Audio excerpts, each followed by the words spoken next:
ಪಾಕಿಸ್ತಾನದ ವಿರುದ್ಧ ಕದನ ವಿರಾಮ ಮಾಡಿದಂತಹ ಕೇಂದ್ರ ಸರ್ಕಾರದ ಕುರಿತಂತೆ ನಮ್ಮಲ್ಲಿ ಒಬ್ಬ ಮಂತ್ರಿಗಳಿದ್ದಾರೆ, ಟಾಕಿಂಗ್ ಮಿನಿಸ್ಟರ್.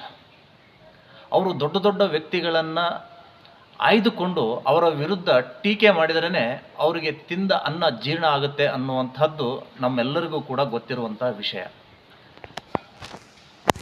ಯುದ್ಧ ವಿಕೋಪಕ್ಕೆ ಹೋಗಬಾರ್ದು ಅನ್ನುವ ಕಾರಣಕ್ಕಾಗಿ ಮತ್ತು ನಮ್ಮ ಕೇಂದ್ರ ಸರ್ಕಾರದ ಮತ್ತು ಭಾರತೀಯರ ಗುರಿ ಉಗ್ರರನ್ನು ಸದೆಬಿಡುವಂಥದ್ದಾಗಿತ್ತು.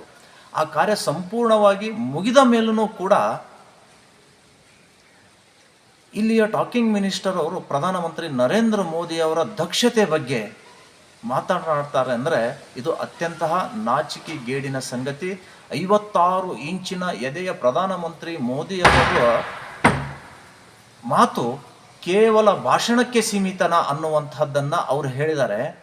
ನೋಡಿ ಟಾಕಿಂಗ್ ಮಿನಿಸ್ಟ್ರೇ, ನೀವು 56 ಇಂಚಿನ ಎದೆಯ ನರೇಂದ್ರ ಮೋದಿಯವರ ಬಗ್ಗೆ ಮಾತನಾಡೋದು ಬಿಡಿ.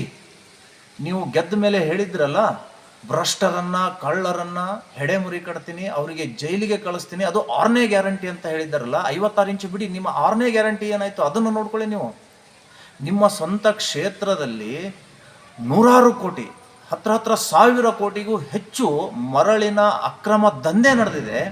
ಅದ್ರ ಬಗ್ಗೆ ನೀವು ಮಾತಾಡಿ. ಅದನ್ನು ಬಿಟ್ಟು ನೀವು ದೇಶದ ಬಗ್ಗೆ, ದೇಶ ಕಾಯುವಂತಹ ನಡೆಸುವಂತಹ ನರೇಂದ್ರ ಮೋದಿ ಅವರ ಬಗ್ಗೆ ಕುಹಕ ಮಾತನಾಡುವುದು ಇದು ನಿಮಗೆ ಶೋಭೆ ತರುವಂಥದ್ದಲ್ಲ.